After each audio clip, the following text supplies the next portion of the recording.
Good afternoon, everyone. And on behalf of the Bureau of Justice Assistance and the Strategies for Policing Innovation Initiative team, let me welcome you to the SPI webinar titled Technology to Address Violence. As Bridget mentioned, my name is Christopher Sun. I'm a research scientist here at CNA's Center for Justice Research and Innovation, and I'm the co-director of the SPI Training and Technical Assistance team. I'll be providing a brief opening remarks for today's webinar and then go through the outline of today's agenda. Today's webinar focuses on an ever-evolving issue in policing, technology. Over the last 20 years, technology has become a vital tool for agencies to address pressing and emerging needs as it relates to violent crime and supporting their communities. From dash cams of 20 years ago to body cameras, drones, and real-time crime centers of today, technology has vastly changed how agencies are responding and investigating crime in efficient and effective ways. Since 2009, BJA has funded over 65 agencies and 80 SPI initiatives to design, implement, and evaluate innovative policing efforts, and one of the core principles of the SPI initiative is effective use of technology and information systems to increase agency capacity to address crime. Today, we have 3 SPI sites, including Detroit, St. Louis, and Wilmington, Delaware, that will be highlighting their own efforts to develop and implement technology-driven initiatives in their agencies. To start with a quick overview of today's webinar, we are privileged to have Mr. Vince Davenport from BJA providing opening remarks and BJA's perspective on this important issue. From there, Ms. Hildy Sizau, Senior Subject Matter Expert for SPI, will facilitate the presentations from our 3 SPI sites. And then we will have Mr. Jonathan Lewin, a noted technology expert and former Chicago SPI site lead, provide some thoughts, remarks, and reactions to today's presentation. At the end, we will have time for some questions. So with that, we are especially grateful to our presenters today, and we thank them for contributing their time and sharing their experiences with us.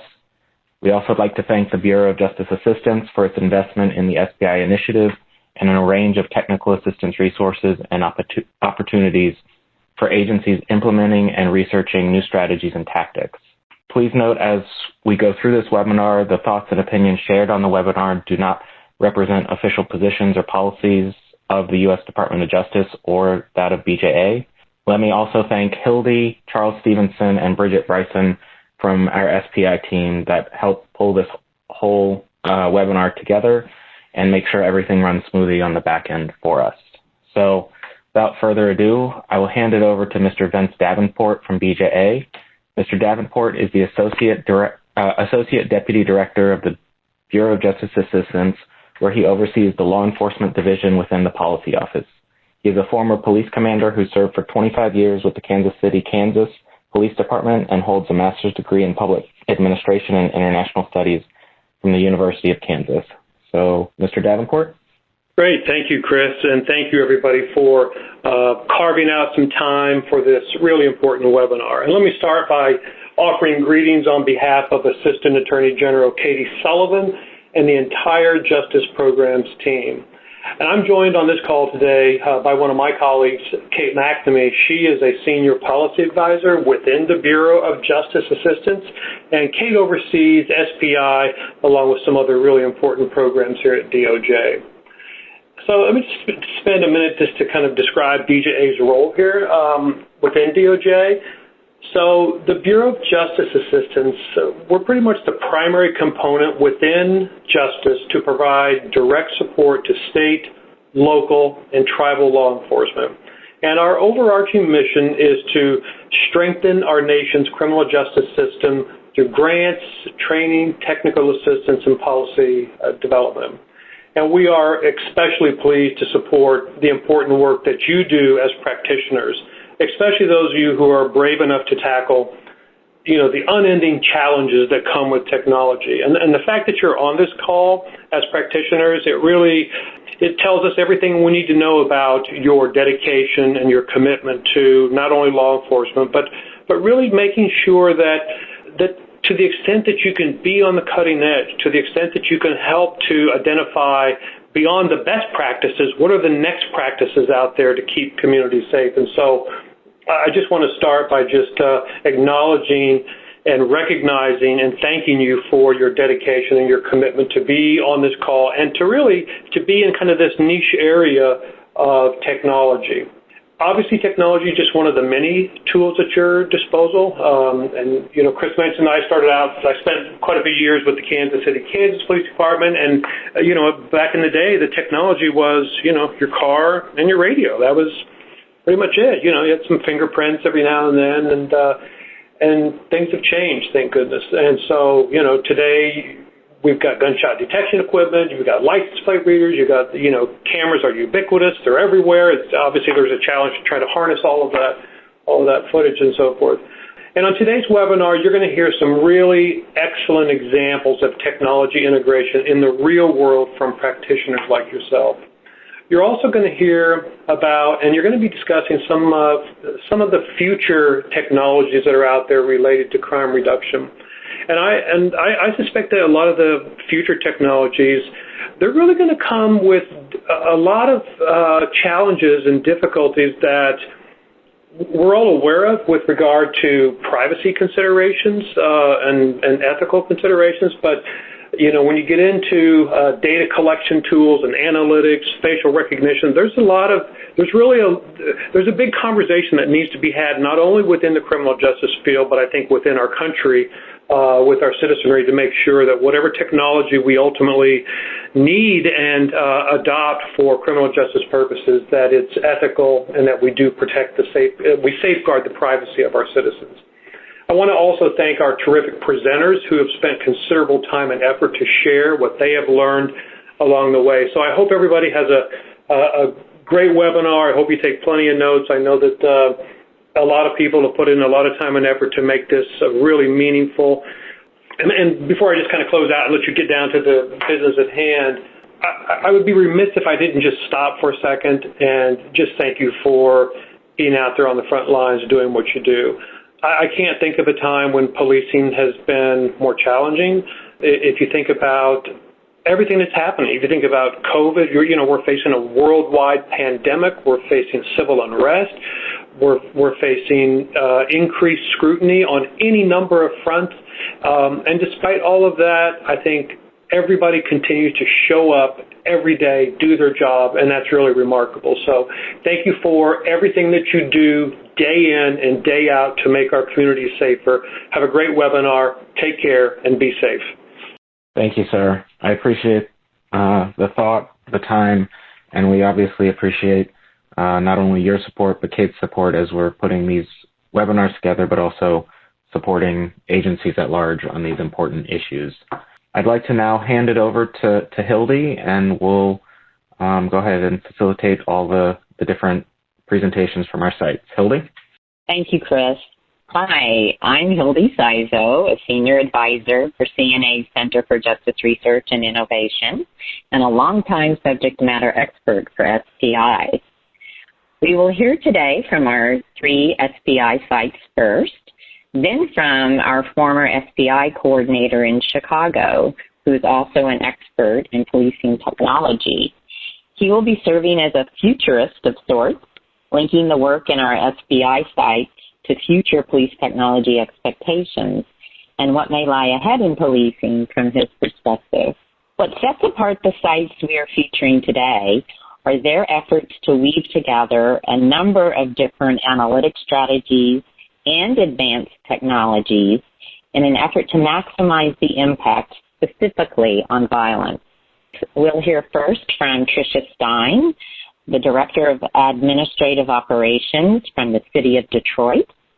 We'll then hear from Inspector Cecilia Ash, Inspector of Operations for the Wilmington, Delaware Police Department. We'll then hear from 2 people from St. Louis. First, Emily Blackburn, the Manager of the Crime Analysis Unit with the St. Louis Metropolitan Police Department, and also her research partner, Dr. Dennis Morris, Professor in the Criminal Justice Department from Southern Illinois University. Then we'll hear from Jonathan Lewin, Senior Public Safety Advisor with the First Responder Network Authority. Please feel free to send any questions through the chat function at any time, or to hold your questions till our Q&A at the end of the discussion. All right, Tricia, it's all yours. Great. Thank you so much. Good afternoon. I appreciate being invited here, Hildy, Chris, and of course, BJA for convening us all together and being able to share about our programs.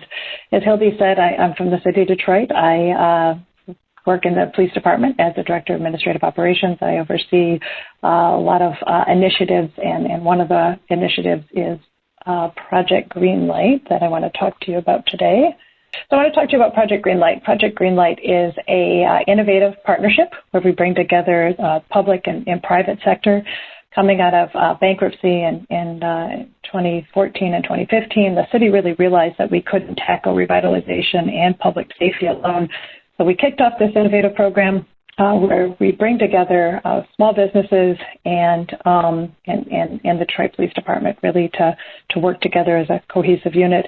And as you see here on the slide, that the local businesses' role is to install high-definition cameras, upgrade their lighting, and have internet connection and cloud storage where these cameras are able to be brought in real time and connect to our real-time crime center at the public safety headquarters that we're going to talk a little bit more about later on. And DPD's role is to staff with officers and civilians and to monitor in real time what's happening at green lights. We have all calls for services at our partners are priority one.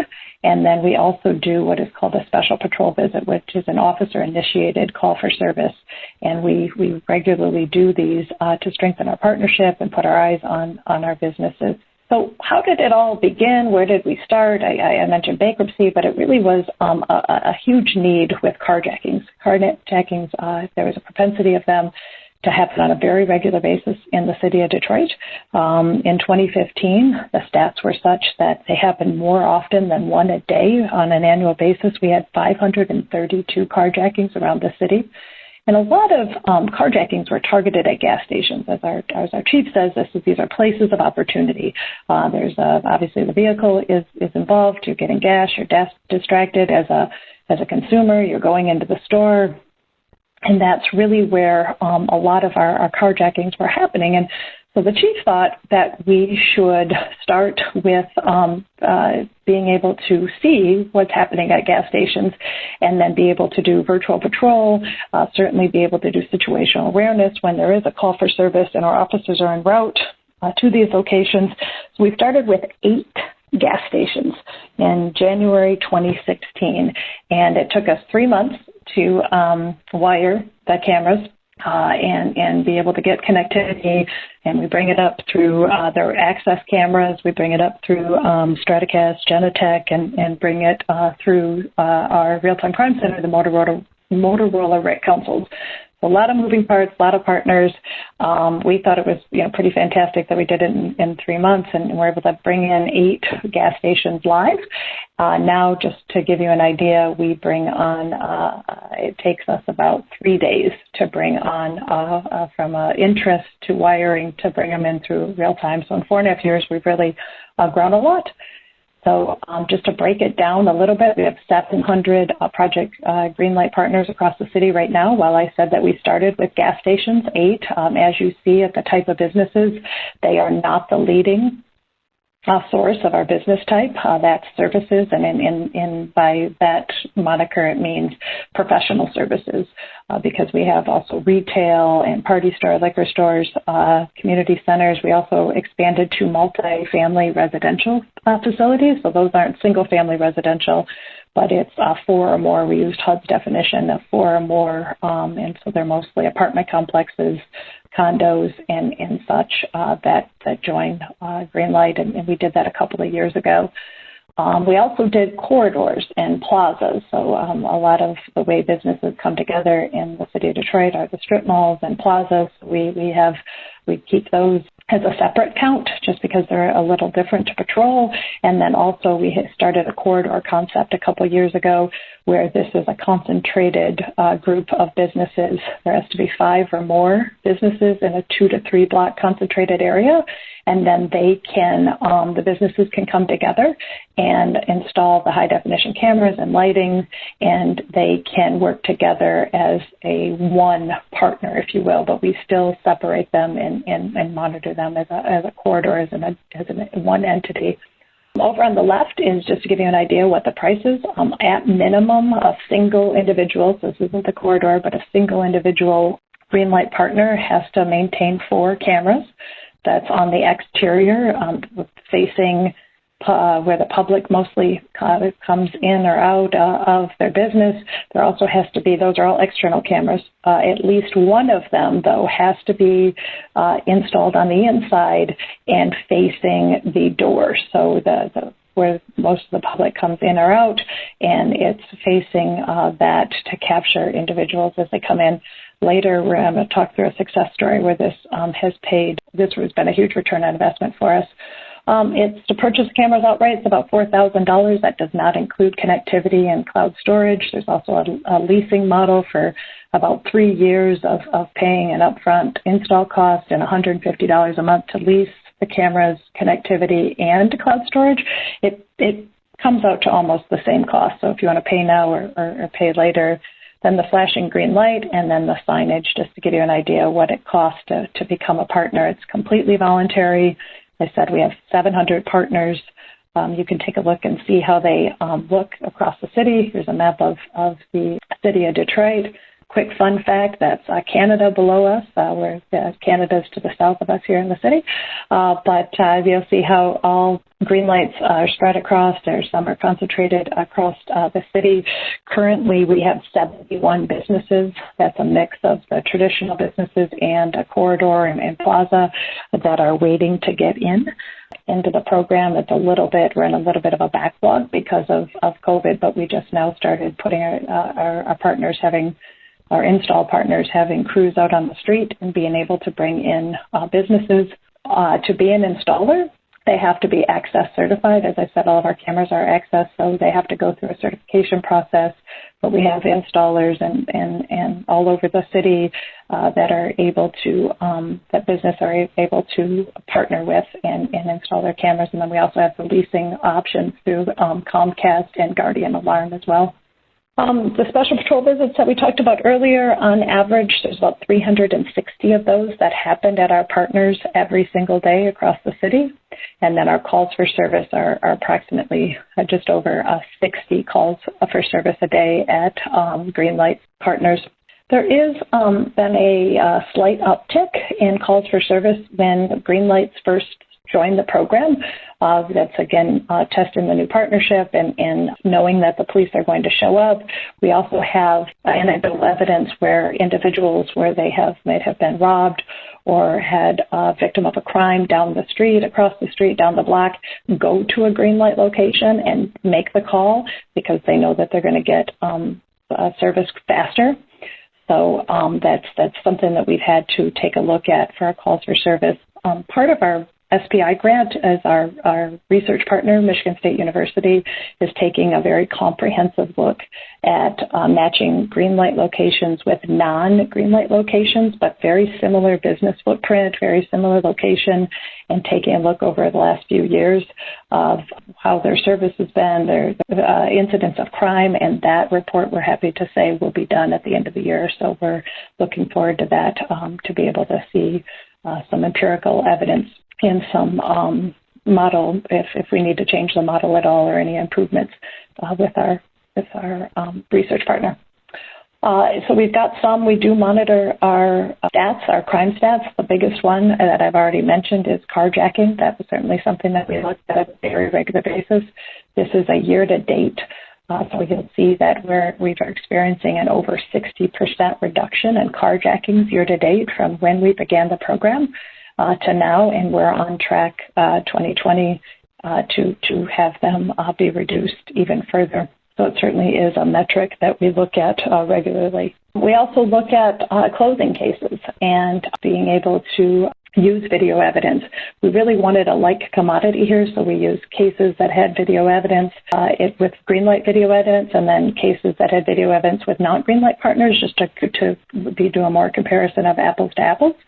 So taking a look at that, our Project Greenlight, our incidents and cases with Project Greenlight video, we're able to close 7 days fewer in 7 days less time, and then also close them more often. And close, I mean by warrant or arrest. And this, we really attest to our strong partnership that we have with the businesses, being able to gain access to the video and the clarity of it, because the images really are crystal clear, which we're going to see here in a few minutes. Here's our real-time crime center.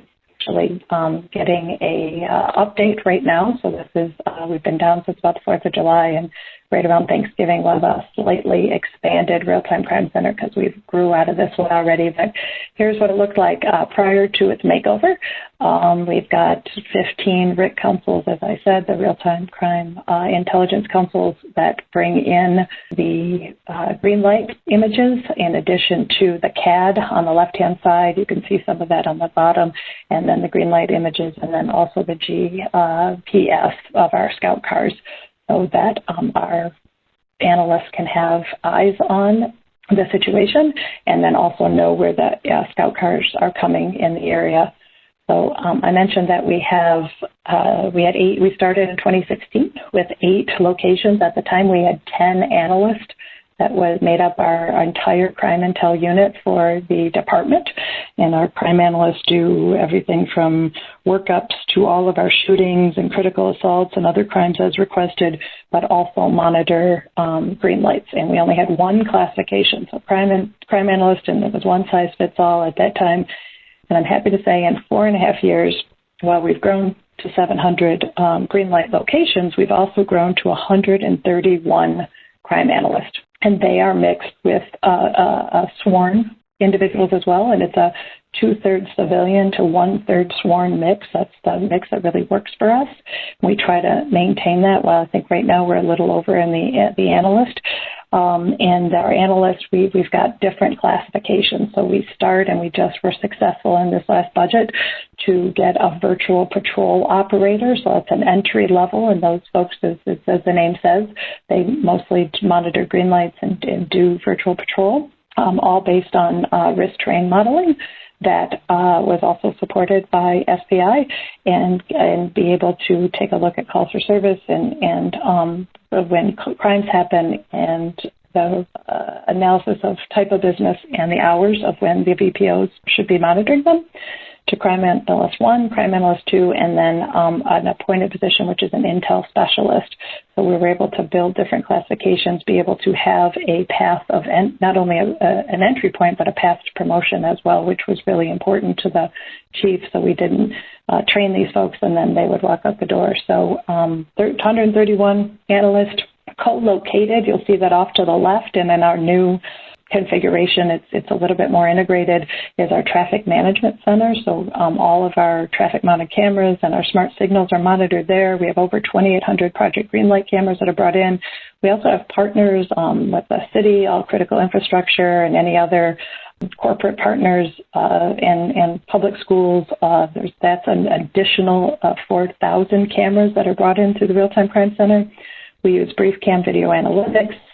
We also have Esri's GIS. I've mentioned risk terrain modeling. We also have facial recognition software that we're going to talk about next. We have mobile and stationary LPRs. Our mobile LPRs are on our patrol scout cars, and then stationary LPRs are located throughout the city. And additionally, we have illegal dumping cameras that are covertly installed around the city, and then traffic corridor cameras. We just started to pilot these right this summer in 2 corridors throughout the city that we've done a concentration of very similar type cameras as Greenlight, but they're eyes on the corridor. So I'm going to just talk through 2 success stories real quick, and then I'll be available at the end to answer questions. Here is our first success story. About a little over a year ago, there were 3 armed robberies in one evening, all at gas stations. They all happened within an hour. When the call came out for the first robbery, the virtual patrol operator started to monitor the green light cameras in the area. While she was monitoring, she saw this armed robbery take place. So that's the picture over to the left. You'll see the gun in his hand, and you'll see that there's a call for service put out, the flashing lights. When the video runs, you'll see that.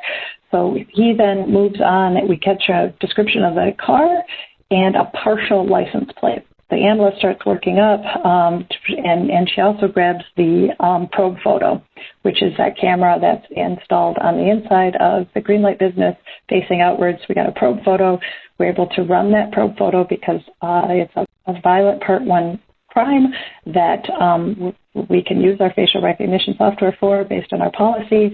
And she runs the probe photo, gets a match, begins to start working it up as an investigative lead, puts together the case, and we get a license plate hit from one of our stationary, that's over and to the right, from one of our stationary LPRs, puts that out. This is all on the same day. If you see the mark is from the 15th, the day this and the workup is happening, and aided through our layered approach of technology, and this gentleman was arrested within 3 days. And in custody, and then you'll see earlier this year he was sentenced to 16 to 32 years for armed robbery, assault, and felony firearm charges. Again, a layered approach, everything coming together, real-time crime, our crime analysts being able to use the tools and do the workup. Final success story is a little bit more recently. It's a carjacking, because we still do have them, even though we're trying desperately to get rid of that type of crime with these innovative technology. Earlier this summer, victim left car untended. There was a witness. We were able to put our eyes on the scene because this was a green light location. You'll see the images and the multiple locations or multiple camera angles. Be able to let our officers know some situational awareness as the officers are en route. To capture the vehicle description and then using all the evidence that's with the green light cameras. 4 suspects have been arrested on multiple charges, including carjacking and felony firearms, and they're awaiting adjudication. So just a couple of quick success stories to let you know how it all comes together. And as I said, I'll be available at the end to answer more questions. Thank you so much. Good afternoon, everyone. I'd like to first take the opportunity to thank the BGA for affording the City of Wilmington the opportunity at this grant, Strategies for Police Innovation, and also allowing us to present today some of the successes that we are seeing with that grant. Also, I would be remiss if I did not recognize the team at CNA for their constant efforts in improving law enforcement agencies across this country and the communities that we serve. So thank you. Today I will be focused on targeting gun violence. How do our agencies use existing technologies, blend new technologies to combat the everyday gun violence that our cities are experiencing? First, let me give you a little history about the City of Wilmington and the violence that we face. The City of Wilmington has a population of 71,000 residents. Our officers patrol approximately 15 square miles with an authorized strength of 319 officers. The City of Wilmington is no stranger to the national headlines, but in a negative way. Several years ago, Newsweek magazine wrote an article labeling our city Murder Town, USA. A short time thereafter, the USA Today newspapers ran an article, Growing Up Under Fire, because our city led the U.S. in juvenile violence and juvenile shooting incidents. In 2017, the City of Wilmington experienced 35 homicides, 31 of which were by gun violence. We experienced 165 shooting incidents and 194 shooting victims. This was an all-time high in our city. Under the leadership of Mayor Mike Przicki, he decided that significant change had to be made. In 2017, for the first time in the department's 125-year history, he hired an outside chief. He named Chief Robert J. Tracy the Chief of Police for the City of Wilmington. Chief Tracy came with a proven history of success in crime reduction. He had experienced great successes in the city of Chicago as well as in the city of New York.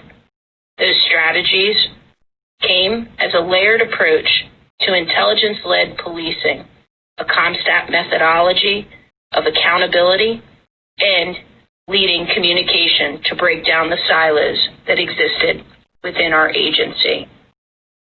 We saw some successes, significant successes, in 2018. We reduced homicides by 30%. We reduced shootings by 60%. But, like most cities across this country, in 2020, we are experiencing an uptick in violence. Just like most agencies and the officers that serve them, they go out, they fight the fight, they walk their beats, and they chase the bad guys. Well, in the city of Wilmington, our police officers have pulled, year-to-date, 214 firearms off of the street thus far this year. The same time last year, we had pulled 125 weapons off of the street. This is a 71% increase in firearm seizures. So how did we go about some of the successes that we started to experience? Well, first, we had to assess, what do we have? What do we need? And where do we go from here? We had to look at our approach, because when you have random approaches, you get random results.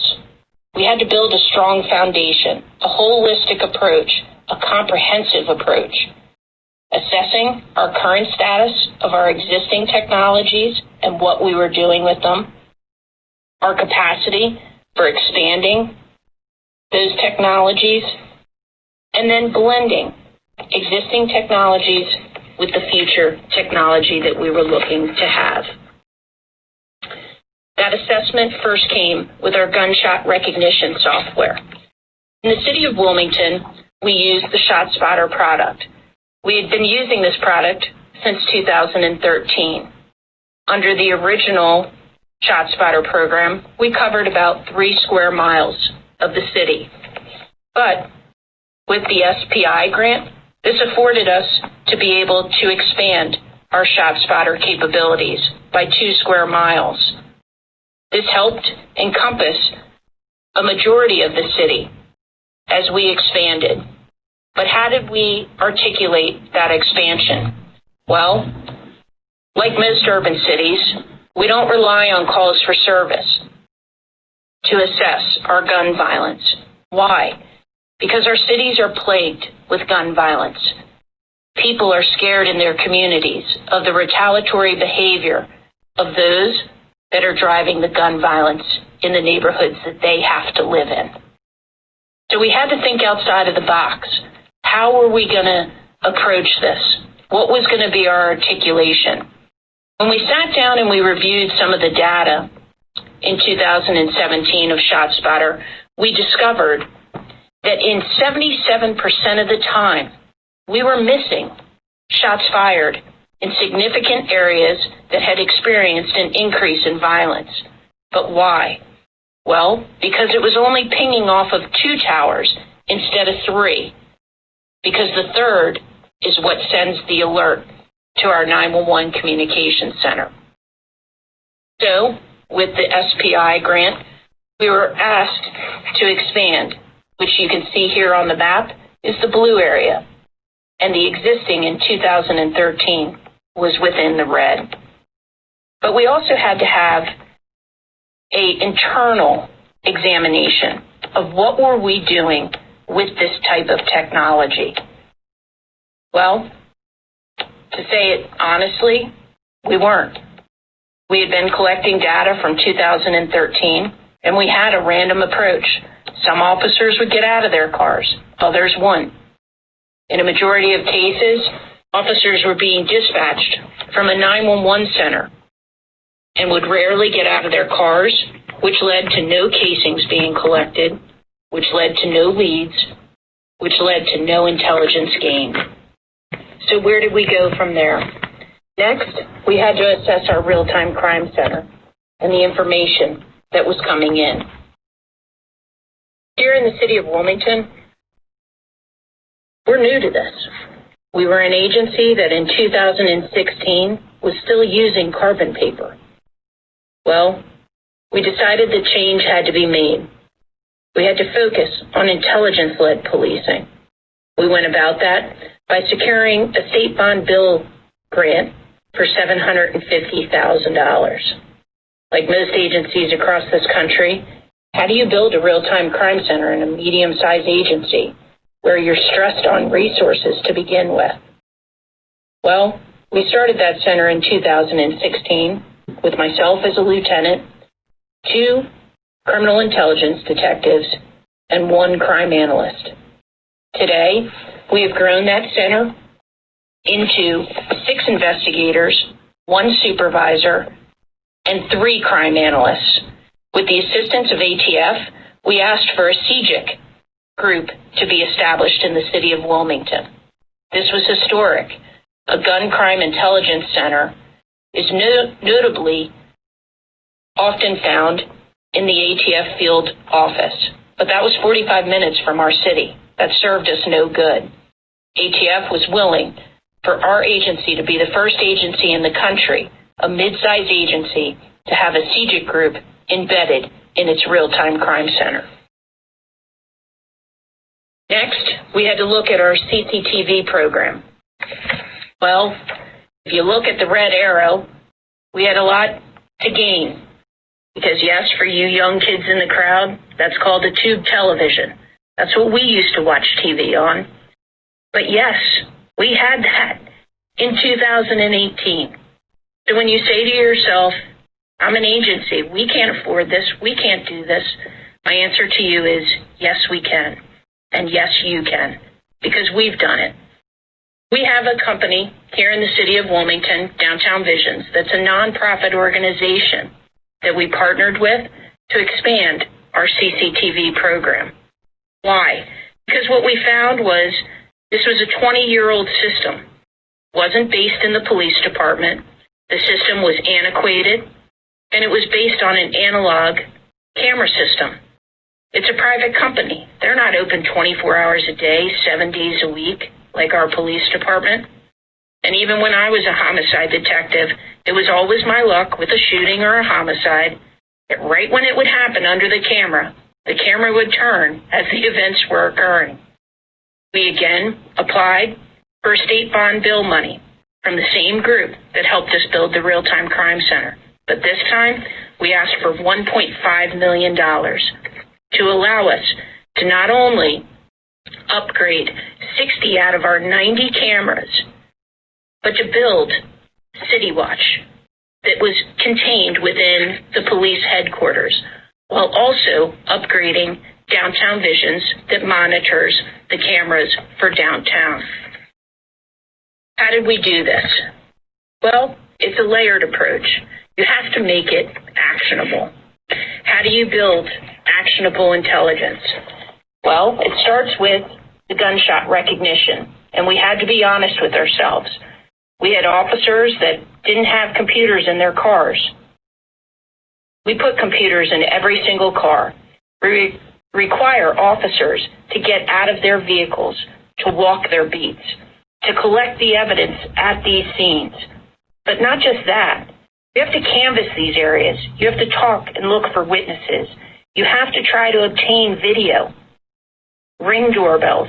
But more importantly, the officers had to document these events. Why? Because it gave their perspective. We have the same officers working the same areas, the same neighborhoods every single day and improving their community relationships. From there, we then disseminate the information. But for dissemination of information, it has to be timely, accurate intelligence that's disseminated to all. You can't keep information just in the detective division.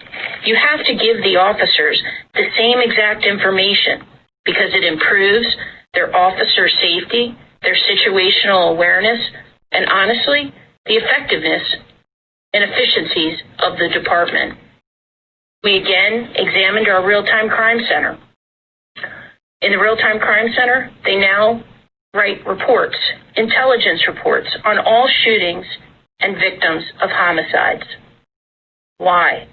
Because when you look at a shooting, all that is a failed homicide. Our command staff is now required to respond to all shootings and homicides because based off of the intelligence reports, we're looking at the victim and the victim's associates. Why? Because we know that there's going to be retaliation. You can guarantee that. How do we interrupt that retaliation? How do we interrupt the gun violence? Well, we establish a retaliatory action plan where we look at the associates of that victim and we set a plan to combat the predicted violence that can occur. We also had to have a collaborative approach. Our executive management team meets 3 days a week, Monday, Wednesday, Friday. We review all shooting and shot spotter alerts. We review all shootings and homicides, but then also the accountability measurements of looking at the entire department and reviewing all Part 1 crimes in the last 28 days and what is our response to them and holding our command staff accountable. How did we integrate the technology? What were some of the challenges and what were the things that we had to overcome? And to be honest with you, things that we're still trying to overcome. We ran into the typical issues of trying to blend old technology with new technology. Being able to upgrade 60 out of our 90 cameras, we didn't have the money to expand nor to fix all of the cameras. But we also had to look at what were the challenges that our staff and officers were facing. How do we merge the generational changes and differences between those that love technology, utilize it every single day, to those that are reluctant with technology? In a lot of cases, we were finding that our command staff didn't even know their logins to some of these programs. Some of the other challenges that we faced was the engineering with contractors, knowing how to communicate with these contractors and talk intelligently and knowing about the systems to recognize when they were making excuses to why things weren't getting done. Educating yourself, educating your department, and those that work in coordinating those same efforts to make sure that these systems are talking to each other and that our layered, redundant approach is working. Secondly, we also had to deal with budgeting. How do you make these programs sustainable? Well, we approached it in very different ways. We approached not only the federal grant of Strategies for Police Innovation, we also approached it from a local level of looking at equipping all of our detectives with surf pros to give them access to these camera systems that are a force multiplier. Our patrolmen now can sit in their cars and watch the CCTV program while they're patrolling in another area.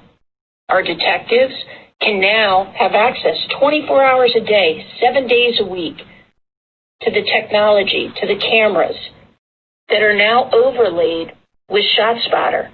So when a ShotSpotter alert goes out, our cameras are now turning to the latitude and longitude that is fed into them and capturing these shootings as they're happening. This is a game changer. So where do we go? Well, we're still doing the research.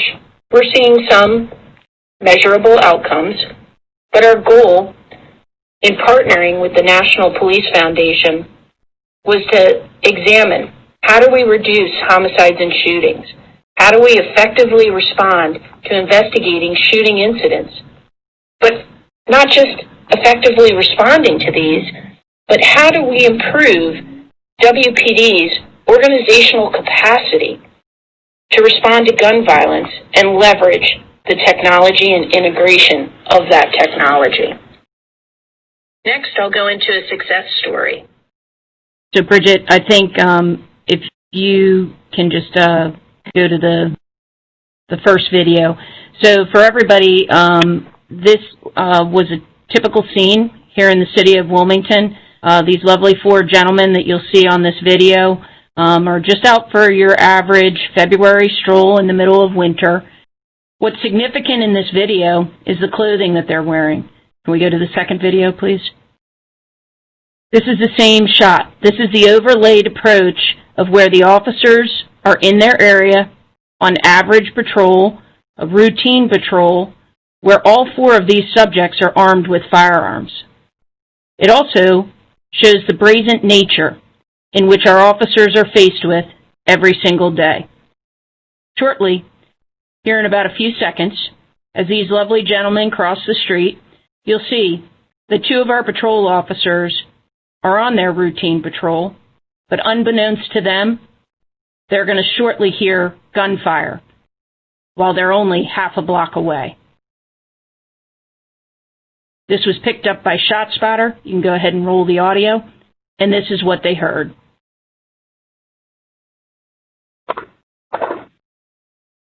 So 26 rounds later, these officers did exactly what we asked them to do. They went to the scene.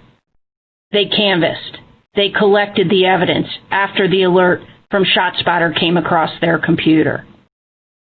Later on, what we discovered was the overlay was working. Why? Because the casings that were picked up were also entered into our CGIC center, where we overlaid it with NIBIN. A few months later, after the shooting of Mr. Britt, we discovered that the NIBIN connection within hours of the shooting had been involved in 4 other shooting incidents in Newcastle County, which is a jurisdiction that surrounds the city of Wilmington, plus also going back to July of 2017, where it was connected to another shooting in the city of Wilmington. But not all these answers are going to come in day one. You have to have patience, and you have to let technology play out. Can you go to the next video, please? Now, keep in mind what's significant about this is when you're shooting down, you can't forget your bicycle in the middle of a crime. It's the best way to get away. So what was significant about this, if you can go to the next slide, please, was these 3 subjects were identified from the video that the officers collected. From that, we were able, 2 months later, to connect the fact that the gun that was used in the first shooting matched the same gun used in that shooting that you just witnessed on that video.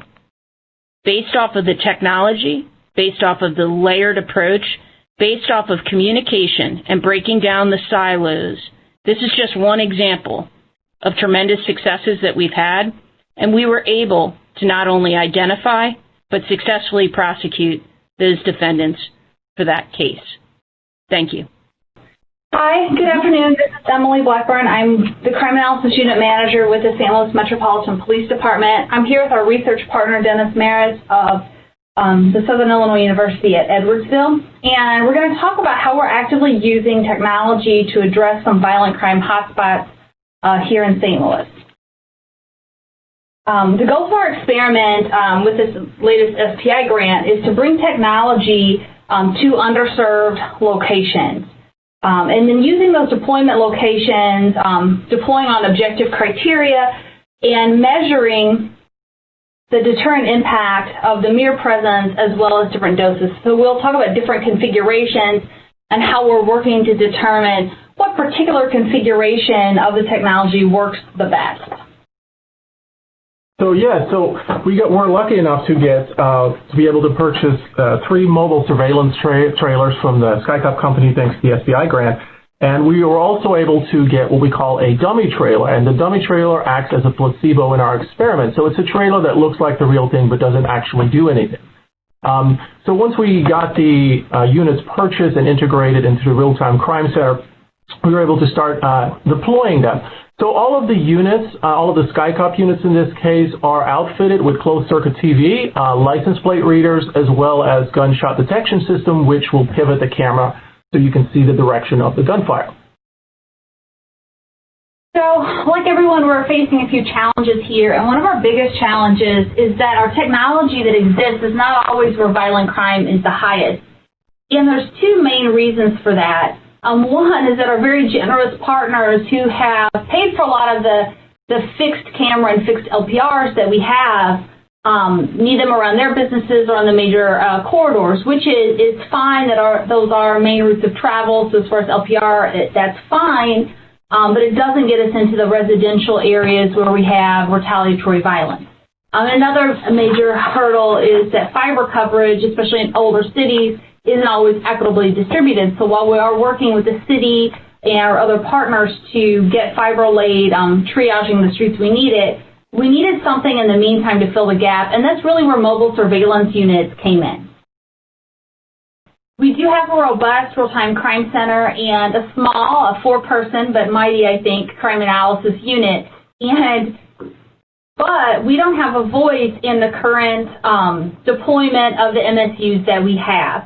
So those are kind of just put out on the district level, but real-time and crime analysis don't have any voice in how that's doing, despite the fact that the units are federated through the real-time crime center.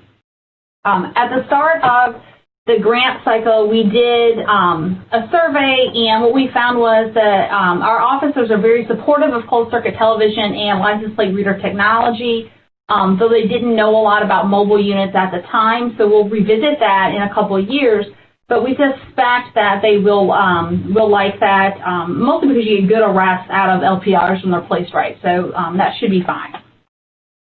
When we deploy our experiment, one of the main things we looked at was sustainability. How can we sustain this project to make recommendations on it? So what we've done is set up a map through Esri that has our data fed into it, and I've just kind of queried it down, and I have a model that I run every 3 weeks. And when I get the data output from that, I send it over to our research partner. He goes through his randomization stuff and coordinates with Real-Time Crime Center. And within a day or two of me running that model, the SkyCop trailers are gassed up and redeployed where we need them to be. This is exactly what the map looks like. So when I run my model, we get an optimized hotspot map. As you can see there in the center, we've cut out and excluded the central corridor of St. Louis from the experiment. When we first spun up a real-time crime center and got all the technology on board, the lion's share of it was down this middle portion. So we decided, and a lot of our mobile units are there as well. So we had just excluded this so we could have a nice, tidy scientific experiment without any junk in it. The crime we're looking at is violent crime and vehicle theft, which include carjackings and auto thefts because, of course, license plate readers, you want to include things with vehicles in it. And specifically outdoor crime, because, again, we're looking at technology, and you have to specify in your data that you're just looking at things that are outdoor. Yeah, I'm picking up what Emily was saying. The part of the randomization process we're approaching here is that for each district, so we have a deployment in each district for 3 weeks, and during that deployment, we randomize effectively the mobile surveillance units we have. So one location will get one location will get 2, one location will get a dummy trailer or the placebo, whatever you want to call it, and then we'll have an additional 3 control neighborhoods, or 3 control locations, I should rather say. So the way we do this is we take the top 6 hotspots of each district for the deployment cycle, and then we randomize how we deploy the units within that district. So obviously we run into some problems once we started implementing these trailers in St. Louis. One of the problems that St. Louis ran into was integrating it into current systems. So there were some firewall issues to get all the data running and back and forth, but that was easily overcome. We also had some quality issues in the units themselves. It turned out to be a problem with the wiring that kept tripping the breakers, and so the units kept going out of service, and so we had to get that sorted out as well. But really our main issue was that we wanted to provide good tracking of not just the SBI trailers, but also the existing network so that we know where everything is. And we ended up having problems getting good GPS tracking on the units due to some software issues. So ultimately, what we ended up doing is developing this sort of stopgap measure so we could track everything appropriately is by essentially assigning a DSN number to all the SkyCop units. So effectively, when they get towed out into the location, the officers who tow them out call out the unit with its own DSN number and say, well, the unit's on directed patrol. And then when the deployment cycle is over, they call it back in and say, well, we're done with this deployment. And that allows us to make sure that we know where the units are, but also allows us to track them for the experiment. Obviously, like many agencies this year, because our deployment actually didn't begin until this year, we struggled with some issues related to COVID, of course, and there were police protests in St. Louis, and that all together kind of delayed some of the implementation. For the evaluation plan, what we're going to look at for sure is, of course, the gun crimes related, such as assaults, robberies, but also the vehicle-related crimes, because we do think that these units may be effective in deterring some vehicle-related offenses. Obviously, we're going to look at before, during, and after as distinct time periods for the evaluation. But thanks to the way we randomize things and using a statistical technique called difference in difference analysis, we can really address the causality of these units. So do the units provide some deterrent effect to reduce violent offenses? The beauty of using that dummy trailer allows us to figure out if the technology on board of the trailers actually plays a big role or not, because the dummy trailer doesn't have any technology. And so if we find that both the actual units that are fitted with the technology and the units that don't have the technology, the dummy trailer, if we find that they produce the same crime reduction benefits, then we can really say, look, hey, the technology doesn't seem to matter. But we hope, of course, that the technology does make a difference, and hopefully that analysis will show that. If you notice, too, in the deployment cycle, we're actually deploying in some locations one MSU, one SkyCop, and in others two SkyCops. And that has the benefit for us to figure out if the dosage of the number of SkyCops in a specific location matters. So in other words, if we double up on the number of SkyCops in a location, does that give us double the crime benefits?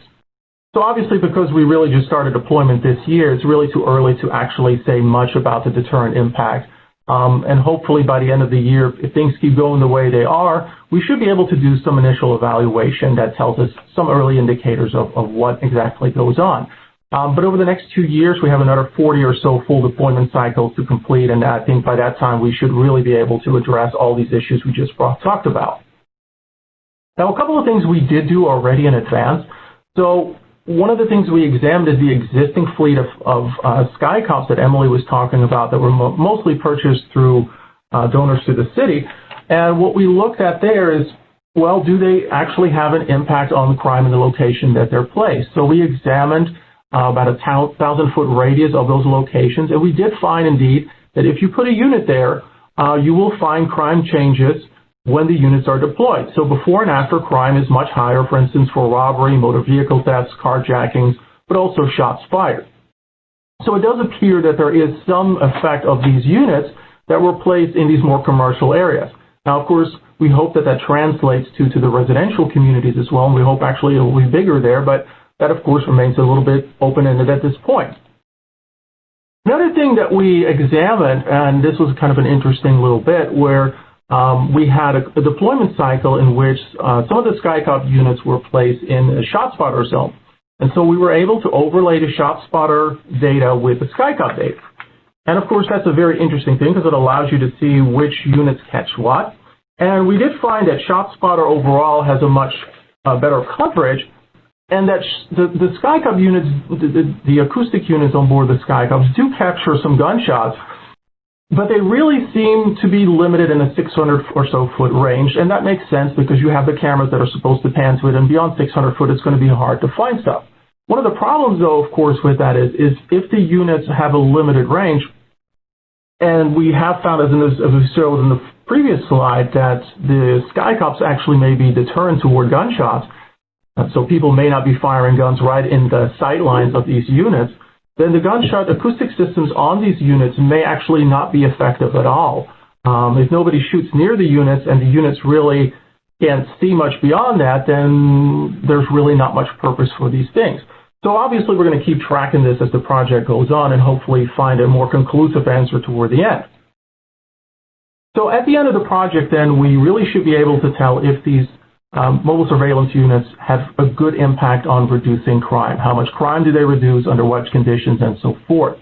We also, of course, want to answer which parts of the technology on these MSUs are most helpful. So as I just indicated, it might quite well be the case that the gunshot technology is not the most helpful aspect of it, but rather that it's the CCTV or the CCTV in combination with LPR. We also want to, of course, answer which communities and locations benefit the most. We go through all the districts in St. Louis, both the high crime and the lower crime districts, and so that hopefully will give us an idea if these units are more effective in some types of neighborhoods and communities than others. And hopefully one of the final things we really hope to get to is to examine the deployment length. So currently there's really not much guidance on how long you should put one of these units in the field, and we just decided that for the moment 3 weeks seems like a good amount of time to put these units out. But it could very well be that you get a similar effect from a 2-week deployment or a 4-week deployment. And so in this case, I think for us to figure that out too as well. And so hopefully later on in the project, we can switch up the timing a little bit. Now, ultimately, I think what we're really after here is finding the most cost-effective way of deploying these units. So what technology should be on board, how long should they be in place, and in what locations are they most cost-effective?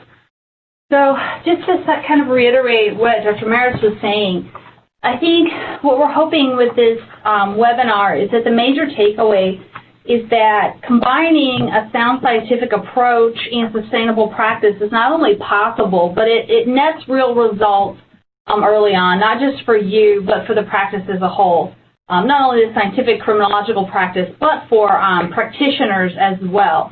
And that careful planning up front and cooperation between the research partner and the police agency or law enforcement agency is really vital to sort of what SPI stands for and what we want to do. And that's something that Dr. Maris and I really focused on as we wrote the grant and as we started putting it into practice. And our goal is really, and like he said, is to make really good, clear recommendations. And to do that, you can't do it without good science. You have to have both. You have to have both sustainability in practice, in the practical terms, and also the good science behind it. So if at the end of the day, what we can say is, say what is or is not promising, down to what particular configurations on the units, how long they should be there, and what crime types. I think that's a win, not just for St. Louis, because we're looking to do this into the future after the grant is over and get control over some more MSUs and really put them out in a scientific manner in a way that will reduce crime, but also for the SPI community as a whole, so we make recommendations to other cities. And, you know, it does matter when we look at those high visible units, because SkyCops are highly visible units. We've got the flashing lights on them, right? If that scares away perpetrators within that view shed, then is it an add-on to have the acoustics on there because we're already sort of killing the gunfire and the violence right in the immediate view shed. So those are, I don't know if Dennis mentioned or not, those are about 30,000, the different components.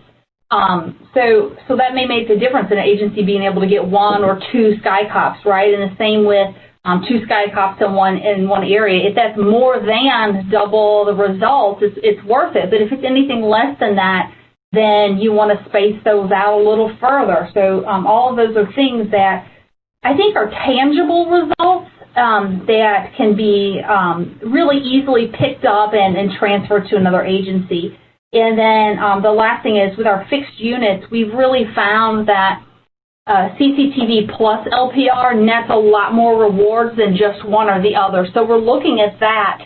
And outside a secondary experiment, maybe we'll be looking at the comparing and contrasting our MSUs and our fleet that have cameras only with those that have cameras and LPRs to see if, as I suspect, from a practitioner standpoint, if the marriage is, the sum is greater than the parts or not. So those are the things that we're really looking to do so that we can give, you know, the SPI community a practice sort of some tangible instructions and guidance about how to best use these mobile surveillance trailers. I appreciate your time. Thank you. So I'm Jonathan Lewin. I'm a Senior Public Safety Advisor with the First Responder Network Authority, which is a government agency separate from AT&T. We are not AT&T, although we manage a contract that AT&T has. So everything I talk about is going to be my personal opinion and my personal views, not those of my agency. And any references to any commercial products did not be considered endorsements. So I retired from the Chicago Police Department, where I was ended up being the Chief of Tech Services. I was there for 28 years as a sworn member. Went briefly to the D.C. Metropolitan Police as the Chief Information Officer, and now, as of this summer, I'm at the First Responder Network Authority. At Chicago, as was mentioned, I was the SPI Site Coordinator, along with Chief Bob Tracy, now in Wilmington. So very familiar with the program, and I think what you've heard from all the sites here are that they have successfully integrated technology and process to improve public safety outcomes. They're really good examples of best practices with the innovations that they've deployed. And one thing that we learned with the SPI process is that it has to be a comprehensive strategy. It has to be part of a plan, part of a vision. The policy should be the starting point, and that should drive the technology, not the other way around. And I think you heard that echoed from all three agencies here today, that they really integrated the tech into the process, into department operations. And they're all using tools that you've all heard of, that you all know about. We always say that it's no one thing, it's a combination of things. I think Emily just mentioned that, the output is going to be greater than the sum of the parts, that if done right, if it's done in a comprehensive way. So you heard about gunshot detection, license plate readers, surveillance cameras. In Chicago, we have access to over 30,000 surveillance cameras located in every part of the city, and have had the program in place actually since 2003. Some cities, some jurisdictions that I've worked with don't allow surveillance cameras. They don't meet community standards as far as what is appropriate for a police department to use, what tech is appropriate. So keeping those community standards in mind, keeping agency standards in mind is really important. Facial recognition, again, probably one of the more comprehensive ways that the tech can be used to improve outcomes when integrated with a surveillance camera system. And there is public support for this. There's the Security Industry Association just this month came out with a study that shows that 60% of adults have a favorable view of this technology, 70% support its use by law enforcement, similar to a June 2019 Pew poll, where 59% say it's acceptable for use in public spaces. But again, transparency and community standards are really important here. Being open about how the technology is used and what it does. I'm on a IACP CJIS committee with many other colleagues. One of them is John Donahue, retired from NYPD, and he just had a recent article in the Current Police Chief magazine where he talks about technology amplifying human ingenuity, not replacing it.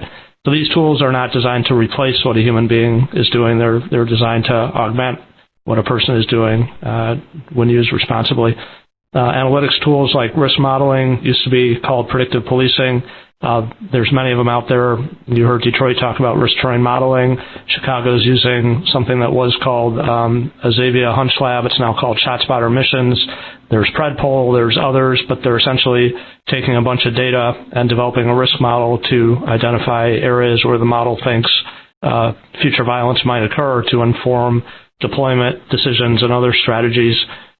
So again, this is something that human beings have been doing since the days of Sir Robert Peel, looking at crime and looking at crime conditions. The difference now is that there's just so much data that it's impossible for a human being to keep up with all of it. This is something that I think is going to be a future trend, and you heard actually all the departments talk about integration. So we used a tool called CityGraph. There's many others out there. Motorola has one. Microsoft has Domain Aware that's in use at NYPD. many tools, but the idea is that you would take many of these standalone stovepipe systems and integrate them into one highly actionable dynamic interface. This is powering our real-time crime centers in Chicago, which are actually deployed out to or decentralized out to the district level, as well as being at headquarters. So information being socialized throughout the organization, as Inspector Ash mentioned, is to us, to the departments that I've worked with, really critical to the mission. So this takes everything together: dispatch, records management, gunshot detection, cameras, license plate recognition, and ties them all together into one place. Just as a reminder, as we're going, use the Q&A box at any point. We'll get to the questions at the end, but feel free to type any questions into the Q&A box. So with all these technologies, policy and governance around things like privacy are really important. In Chicago, all the policies are public. Many other departments share their policies as well. But I think by being transparent and by having strong policies that guide usage, by having a strong training program, by having an audit and accountability process, that helps to ensure that those appropriate controls are in place. And you're always weighing the public interests with the government interests. So public interests, right to be free from unnecessary government interference, and the government interests are public safety and security, which I would argue is also a public interest. But keeping in mind the privacy and governance across all these technologies and their use, and having a compass to guide the purpose, to guide the privacy, to be transparent, to ensure security across the systems. Some guiding principles here that many of the agencies I've worked with have learned: develop strong policies around legal and appropriate use, as we talked about. Develop an audit process. Ensure the tech and process is ethical and meets with those local community standards that we talked about. Community buy-in is really important. In Chicago, we actually did community workshops. We brought the community through what we call our strategic decision support centers at the district level and showed them how the technology works. And be transparent, share policies and procedures, hold open houses, press events. One major department I know of was not as open as probably they would have liked to be, and got some headlines that you see on the screen there. And I think some of that could have been avoided. This was years ago, but some of those headlines could have been avoided if they had been a little more transparent from the beginning. And then here's how that tech and process all works together.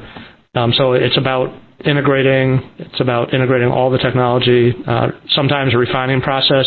When we rolled out this project in Chicago, we actually didn't develop a standard operating procedure until many months into the project because we just didn't have time. But in a perfect world, the SOPs, the policies, the training would all be done first, or at least in conjunction with the tech rollout.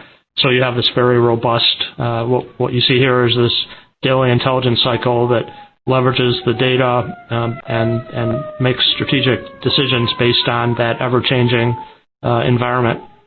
So just a plug for FirstNet very quickly, and as I said earlier, there's the First Responder Network Authority, which is a government agency where I work, and then there's AT&T FirstNet, which actually powers the network. So this is a dedicated public safety network for secure, resilient, prioritized broadband communications. I'm not going to go through the whole slide, but if anyone has questions about FirstNet and how it could help improve public safety, happy to talk about that. This guide, which was published by BJA in conjunction with the Major City Chiefs, kind of encapsulates a lot of what we just talked about. It was written by chiefs for chiefs. Actually presented this at the Major City Chiefs Conference this year in Houston, and I'll be on a webinar during IACP with retired Chief Ed Flynn from Milwaukee, and we'll be talking about this. This was really a kind of a lessons learned from departments around the U.S. like you, and departments all face the same kinds of challenges. They face funding challenges, procurement challenges. They've got often stovepipe systems.